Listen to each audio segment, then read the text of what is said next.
কি সুন্দর ঘ্রাণ! ঘ্রাণটা শুকে মনে হচ্ছে যেন পেট ভরে যাচ্ছে। এই সুন্দর ঘ্রাণটা মনে হচ্ছে ও বাড়ি থেকেই আসছে।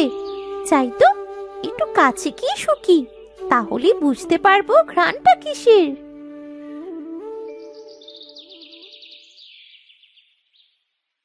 এই কে রে? আমার রান্নাঘরের কাছে এসে কে দাঁড়িয়ে আছে? কাকি, আমি তুলি গো। তুলি? সে তো বুঝলাম, তা আমার রান্নাঘরের কাছে এসে দাঁড়িয়ে আছিস কেন রে? না কাকি, আমি রাস্তার পাশ দিয়ে যাচ্ছিলাম, নাকে একটা সুন্দর ঘ্রাণ আসছিল। আর এটা কিসের ঘ্রাণ সেটা জানার জন্য এখানে এসেছি। শোনো মেয়ের কথা, ঘ্রাণ শুকতে শুকতে অমনি চলে এসেছে। যেই পিঠের গন্ধ নাকে গেছে অমনি চলে এসেছে। ও কাকি, তুমি পিঠা বানাচ্ছ? তা একটু বলি, এত সুন্দর ঘ্রাণ আসছে কোথা থেকে? শীতের নতুন পিঠা বলে কথা, দূর থেকেই ঘ্রাণ পাওয়া যায়। যতই মিষ্টি করে কথা বল না কেন, কোনো লাভ হবে না। আমি অনেক কষ্ট করে পয়সা খরচা করে তবেই পিঠা বানিয়েছি, তা কাউকে ফ্রিতে খাওয়ানোর জন্য নয়। না না কাকি, আমি তো তোমার পিঠা খেতে আসিনি, শুধু দেখতে এসেছি। এত সুন্দর ঘ্রাণ কিসের সেটাই দেখার জন্য। ইস, এইটুকু মেয়ের কথার কত মারপ্যাচ দেখো। তা দেখতে এসেছিলি যখন, দেখা তো হয়ে গেছে, এবার যা তাহলে। খালি খালি অমন হাঁ করে দাঁড়িয়ে আছিস কেন? হ্যাঁ যাচ্ছি কাকি। ওই দেখো, যাচ্ছি বলে এখনো দাঁড়িয়ে আছে। আরে দূর হ তো, আমার চোখের সামনে থেকে দূর হ। আমার পিঠা বানানোর যে দেরি হয়ে যাচ্ছে। তোদের মতো মানুষদের আমি ভালো করে চিনি। তোরা মিষ্টি মিষ্টি কথা বলে মানুষদের কাছ থেকে জিনিস হাতিয়ে নিস। কাকি, তুমি পিঠা দেবে না ভালো কথা, তা আমার সম্পর্কে এমন বাজে কথা বলছো কেন? গরিব হতে পারি, কিন্তু আমরাও তো মানুষ। এই যা তো, যা, দূর হ আমার চোখের সামনে থেকে। তোর এই ছোট মুখে বড় কথা শুনতে আমার একটু ইচ্ছে করছে না। বাবা গো বাবা, কি মেয়ে একটা! হ্যাঁ হ্যাঁ, যাচ্ছি কাকি। যত সব, কোথা থেকে আসে যে এরা, এসে আমার কাজে কত দেরি করে দিল।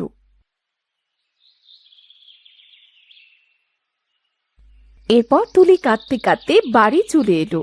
তার মা তমা বাড়ির উঠোনে মুরগিগুলোকে খেতে দিচ্ছিল। সে তুলিকে কাঁদতে দেখে দৌড়ে তার কাছে এলো। কিরে মা তমা, তুই কাঁদছিস কেন? কি হয়েছে তোর? এমন করে কাঁদছিস কেন? মা, আমরা গরিব কেন মা?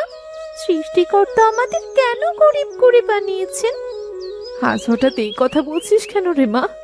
কি হয়েছে আমায় একটু বলতো। যারা গরিব হয় তাদের কেউ মানুষ মনে করে না, গরিবদের কেউ ভালো চোখেও দেখে না মা। কেন রে তুলি, তুই অমন করে বলছিস কেন? কেউ কি তোকে কিছু বলেছে? আমায় বল। আমি রাস্তা দিয়ে আসার সময় রিনা কাকিদের রান্নাঘর থেকে সুন্দর একটা ঘ্রাণ পেয়েছিলাম। সেটা কিসের ঘ্রাণ জানার জন্যে রিনা কাকিদের রান্নাঘরে গিয়েছিলাম।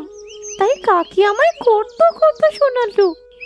তুই তো জানিস রিনা আমাদের পাড়ার মধ্যে সবচেয়ে হিংসুটে মহিলা। তুই ওর বাড়ি কেন গিয়েছিলি? আর জানার কি দরকার ছিল ঘ্রাণটা কিসের? ঘ্রাণটা শুকে চলে এলেই তো হতো, তাহলে তো আর এত কথা শুনতে হতো না। আমি তো আর খেতে চাইনি, শুধু জানতেই তো গিয়েছিলাম, তাতেই আমায় কত কথা শুনতে হলো। ঠিক করেছে ও, যেমন লোকের বাড়ি গেছিস, না খেলে তো আর কেউ কিছু বলতে আসতো না। তা না গিয়ে কি করব? আমাদের বাড়িতে তো কখনো এমন সুন্দর সুন্দর ঘ্রাণ বেরোন না। আমাদের বাড়ি থেকে পিঠার ঘ্রাণ কি করে বের হবে? পিঠা বানাতে আতপ চালের গুঁড়ো লাগে, গুড় লাগে, নারকেল লাগে, আরো কত কি লাগে। এর মধ্যে থেকে একটাও তো আমাদের বাড়িতে নেই। কেন মা, আমাদের বাড়িতে কেন নেই? আমাদের বাড়িতে কিচ্ছু থাকে না। কি করে থাকবে বলতো মা? আমরা যে গরিব মানুষ, আমাদের নুন আনতে পান্তা ফুরায়, ঠিক মতো পেট ভরেই খেতে পারি না, তাহলে পিঠার এসব জোগাড় কি করে করব? আমি অত কিছু জানি না মা, এবার শীতে আমায় নতুন নতুন পিঠা তৈরি করে খাওয়াতেই হবে। পাগলামো করিস না রে মা, আমি এসব পাবো কোথায় বলতো? নিজে কাজ কাম করি, সেটুকু টাকা আয় করি, তাতে তো মামের পেটই ভরে না। তার উপর পিঠার জিনিস, এগুলো আমি কোথা থেকে জোগাড় করব? আমি কিচ্ছু জানি না। গত বছরও তুমি আমায় একটাও শীতের পিঠা তৈরি করে দাওনি। এবার আমি শীতের নতুন পিঠা খাবোই খাবো। শোন মা তুলি, জেদ করিস না। আমরা গরিব মানুষ, আমাদের অত শখ থাকতে নেই রে মা। আমার সাধ্যের মধ্যে থাকলে আমি তোকে শীতের সব রকমের পিঠা তৈরি করেই খাওয়াতাম। কিন্তু কিন্তু কি মা, কিন্তু কি? আমি তোমার কাছে তো দামি কিছু চাইনি, শুধু শীতের পিঠা খেতে চেয়েছি। তুমি কোথা থেকে শীতের নতুন পিঠা খেতে দেবে সেটা আমি জানি না। আমি পারবো না, আমি তোকে কিছুই খাওয়াতে পারবো না। আমার হয়েছে যত জ্বালা, তোর বাপ মরে তো বেঁচে গেছে, যত জ্বালা আমার ঘাড়ের উপর রেখে গেছে। আমি একা আর কত কিছু করব। চাও তো, তোমায় কিচ্ছুটি করতে হবে না। আমি আজই বাড়ি থেকে চলে যাব, তাহলে তোমার সব জ্বালা শেষ হয়ে যাবে, বুঝলে? শোন তুলি, তুলি শোন, যাচ্ছিস কোথায়? আমার কথাটা তো শোন। তুলি, যাস না মা, ফিরে আয়। আজ মায়ের কোনো কথা শুনবো না। দু চোখ যেদিকে যাবে আমি সেদিকেই চলে যাব। এবার তুলি কাঁদতে কাঁদতে একটা গাছের নিচে বসে পড়ল। তুলি তার মায়ের বলা সবগুলো কথা মনে করছিল আর খুব কাঁদছিল। তুলির পাশ দিয়ে রিমি যাচ্ছিল। রিমি তুলির কান্নার আওয়াজ শুনে দাঁড়িয়ে পড়ল। কিরে তুলি, কি হয়েছে তোর? তুই এখানে একা একা বসে কাঁদছিস কেন? আর বলিস না, আমার মায়ের কাছে সামান্য শীতের পিঠা খেতে চেয়েছি, তাই মা আমাকে কত কথা বললো। আরে, মায়ের কথায় আবার কেউ কাঁদে নাকি? মায়েরা তো সব মন থেকে বলে না রে, রাগ হয়েছে তাই বলেছে। আর আমাদের মতো মানুষদের কিছু খেতে গেলে তো কত কিছু ভাবতে হয় বলতো। হ্যাঁ রে, আমারও মনে হয় মাকে ওভাবে বলা ঠিক হয়নি। চল, তুই আমার সাথে চল। কোথায় যাচ্ছিস রে তুই? তোর হাতে বস্তা কেন? মাঠে যাচ্ছি ধান কুড়াতে। মাঠে তো এখন আর কোনো ধান নেই, সবাই তো ধান ঘরে নিয়ে গেছে। আরে হ্যাঁ, ধান নিয়ে যাওয়ার পরও জমিতে কিছু ধান পড়ে থাকে, ওগুলো কুড়ালে বেশ কিছু ধান হবে। সেটা শুকিয়ে পিঠার গুড় পাওয়া যাবে। ওমা, তাই নাকি রে? তাহলে তো পিঠা তৈরির একটা জিনিস বের হয়ে যাবে।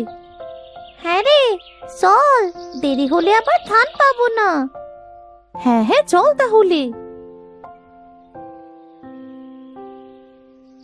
এরপর রিমি ও তুলি মাঠে চলে গেল।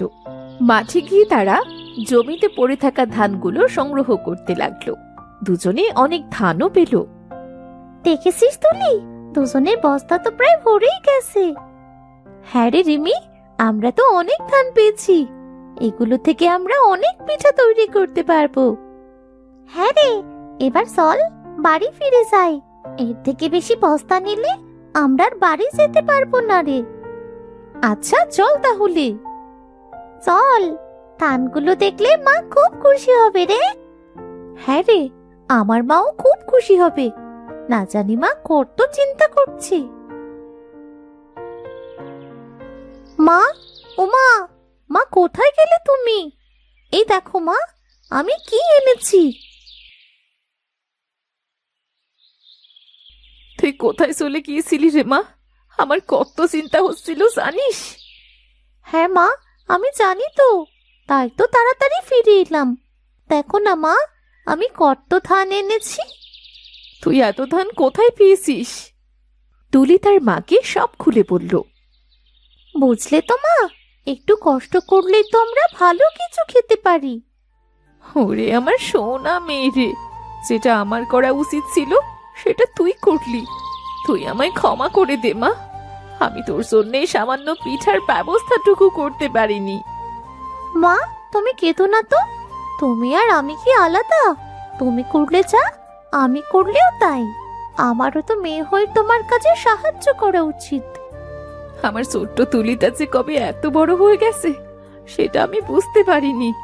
দেখিস সোনা, এবার আমি সবকিছু জোগাড় করে তোকে পিঠা খাওয়াবই। মা, তুমি অত চিন্তা করো না তো, আমি আর কাঁদবো না। সবে তো শীত শুরু হয়েছে, আস্তে আস্তে আমরা মা মেয়ে মিলে ঠিক ব্যবস্থা করে ফেলবো। পাকা বুড়ি একটা। চল আগে ধানগুলো পরিষ্কার করে রোদে শুকাতে দিই। মা, ধানগুলো রোদে শুকালে কি গুঁড়ো হয়ে যাবে?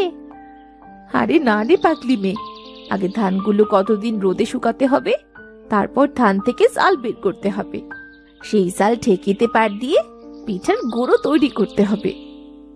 বাবা বাবা, মা, এ তো খুব কষ্টের কাজ, আর অনেক সময়ও লাগবে দেখছি। হ্যাঁ রে মা, একটু তো সময় লাগবেই। তোকে ওসব নিয়ে চিন্তা করতে হবে না, আমি সব করে নেব। আচ্ছা মা, তাহলে চলো তোমার সাথে হাতে হাতে একটু কাজ করে দিই।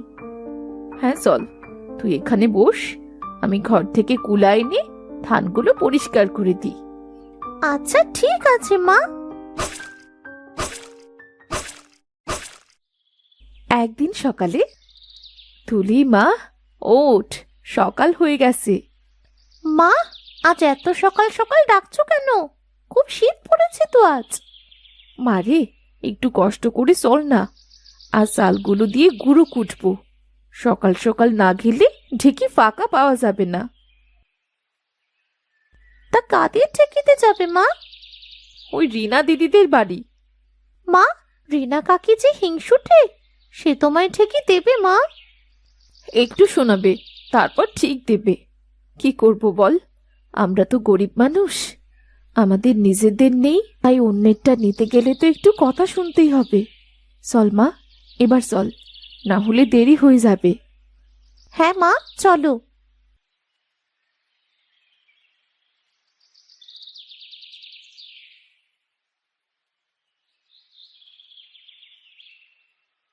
রিনা দিদি, ও রিনা দিদি, একটু বাইরে আসবে গো।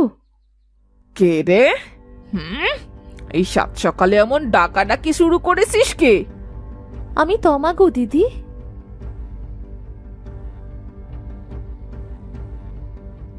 ও, তা সাত সকালে কি চাইতে এসেছিস শুনি? কিছু চাইতে আসিনি গো দিদি। কিছু চাইতে আসিসনি? তাহলে কেন এসেছিস বলতো? সকাল সকাল দিলি তো ঘুমটা নষ্ট করে। দিদি, তোমার ঢেকিতে কটা চাল কুটতে দেবে? গুঁড়ো কুটে করবিটা কি? মেয়েটা একটু শীতের দিনে নতুন পিঠা খেতে চেয়েছে। ইস, ঠং দেখে গা জ্বলে, ঠিক মতো ভাত খেতে পায় না, আবার পিঠা খাবে।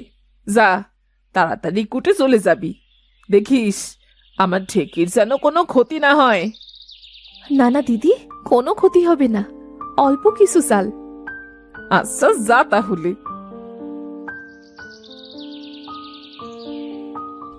এরপর তমা ঢেকিতে পাট দিল, আর তুলি নোটের পাশে বসে গুঁড়োগুলো টুকে নিল। দেখতে দেখতে তাদের গুঁড়ো কুটা শেষ হয়ে গেল। চল তুলি, এবার রোদ থাকতে থাকতে গুঁড়োগুলো শুকিয়ে দিতে হবে। চলো মা, বাড়িতে তো আবার বেশি সময় রোদ থাকে না।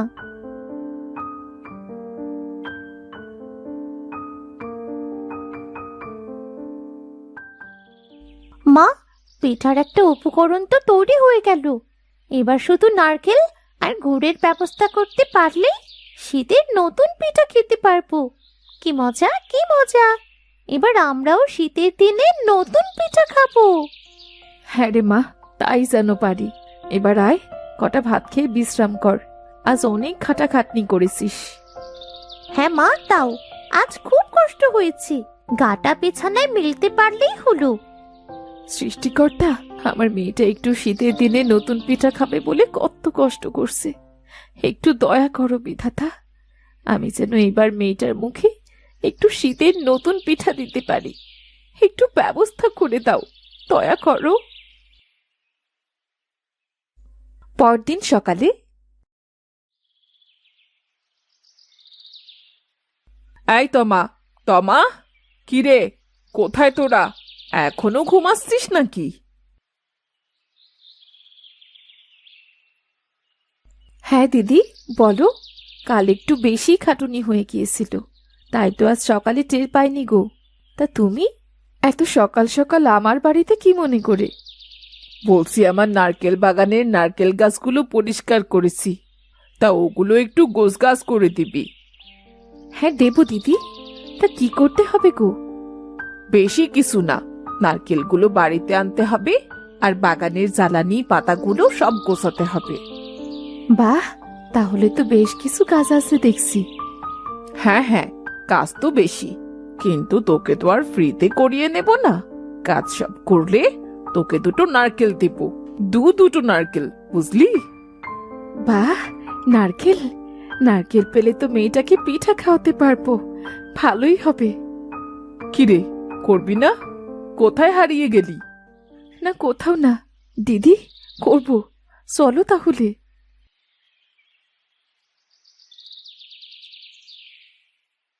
এরপর তমা রিনার সাথে তাদের বাড়ি গিয়ে বাগানের সব নারকেল বাড়ি নিয়ে আসলো। নারকেলের সব জ্বালানিগুলো গুছিয়ে রাখলো। বাহ তমা, তুই তো দেখতে দেখতে সব কাজ শেষ করে ফেললি। বেশ ভালোই কাজ করেছিস। এই নে, দুটো নারকেল। দিদি, অনেক উপকার করলে। আজ তাহলে আমি আসি গো। ঠিক আছে, যা। তমা খুশি মনে নারকেল দুটো নিয়ে বাড়ি ফিরে এলো।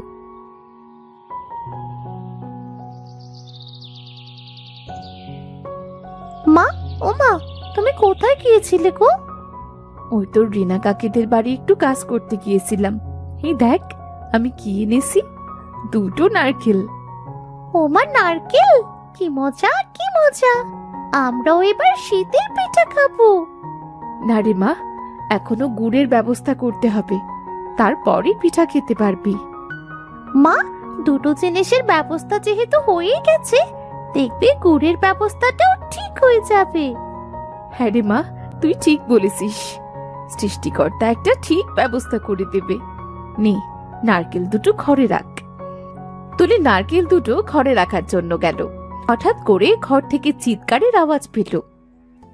হায় হায় হায়, আমার কি সর্বনাশ হলো! কি সর্বনাশ হলো গো! মা, কেউ মনে হচ্ছে চিৎকার করছে। চলো তো গিয়ে দেখি কে চিৎকার করলো। হ্যাঁ, আমিও তো তাই শুনলাম। চিৎকারটা ওপাশ থেকে এলো মনে হয়। চল তো গিয়ে দেখি।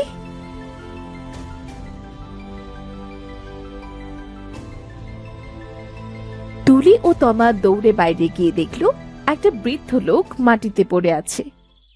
আরে চাচা, আপনি কেমন করে পড়ে গেলেন? উঠুন, উঠুন, এই যে এখানে বসুন। আরে মা, আগে আমার গুড়ের হাঁড়িগুলো ওঠা। ও গুড় পড়ে গেলে আমার যে সব শেষ হয়ে যাবে রে। মা, তুমি দাদুকে দেখো, আমি হাঁড়িগুলো উঠাচ্ছি।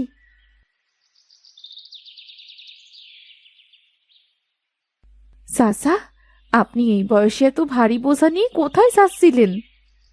আমি হাটে গুড়গুলো বিক্রি করতে যাচ্ছিলাম, হঠাৎ পাটা পিছলে পড়ে গেছি।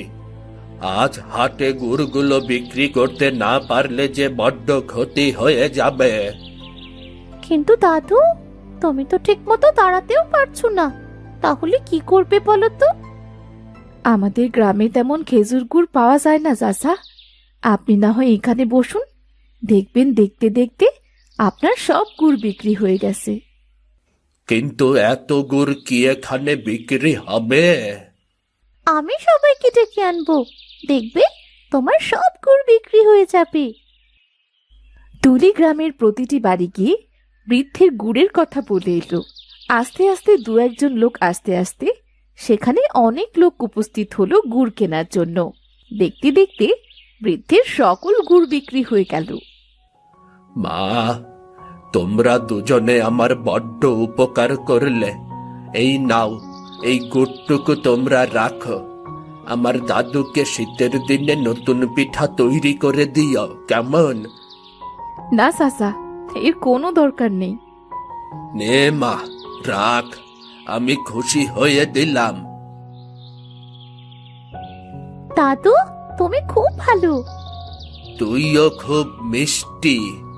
আচ্ছা দাদু, আমি তাহলে আজ আসি। তোরা ভালো থাকিস। তুমি একা যেতে পারবে তো দাদু? হ্যাঁ রে দাদু, পারবো। পায়ের ব্যথাটা একটু কমে গেছে।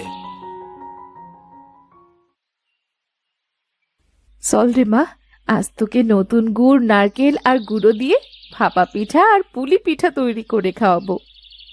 সৃষ্টিকর্তা চাইলে সব কিছু পারে, যা কখনো কল্পনা করতে পারিনি, তাই আমরা বাড়ি বসেই পেয়ে গেলাম। হ্যাঁ রে মা, সৃষ্টিকর্তা চাইলে সবই সম্ভব। চল বাড়ি ফিরি চল। এরপর তমা সমস্ত জিনিস গুছিয়ে ভাপা পিঠা ও সাথে পুলি পিঠা তৈরি করতে লাগলো। তুলি, তুলি, মা তুলি, এইদিকে আয় তো একটু। হ্যাঁ মা, বলো না, পিঠা বানানো হয়ে গেছে মা? এই তো হয়ে এসেছে প্রায়। নে ধর, এটা আগে একটু খেয়ে দেখ তো, খেতে কেমন হয়েছে। কি স্বাদ জানো তো মা, খুব স্বাদ হয়েছে। পিঠা খেতে বুঝি এত মজা হয়? পাগলি মেয়ে, তুই খেতে থাক মা, গরম গরম পিঠা খেতে খুব মজা। আহ, কি যে মজা! এর জন্যই তো সবাই শীতের দিনে নতুন পিঠা খাওয়ার জন্য অপেক্ষা করে। কি যে মজা! মা, মা তুমিও খাও। আগে তুই খা, তারপর আমি খাবো। এইটা কি নতুন পিঠা রে মা? এইটা তো প্রতি বছর শীতের সময় সবাই তৈরি করে খায়। সবাই খায়, কিন্তু আমরা তো খাই না, তাই আমাদের কাছে নতুন পিঠা। পাগলি মেয়ে আমার, সৃষ্টিকর্তা তোমায় অনেক অনেক ধন্যবাদ। এই শীতে আমার মেয়েকে পিঠা খাওয়াতে পেরেছি, আমি তার ইচ্ছেটা পূর্ণ করতে পেরেছি।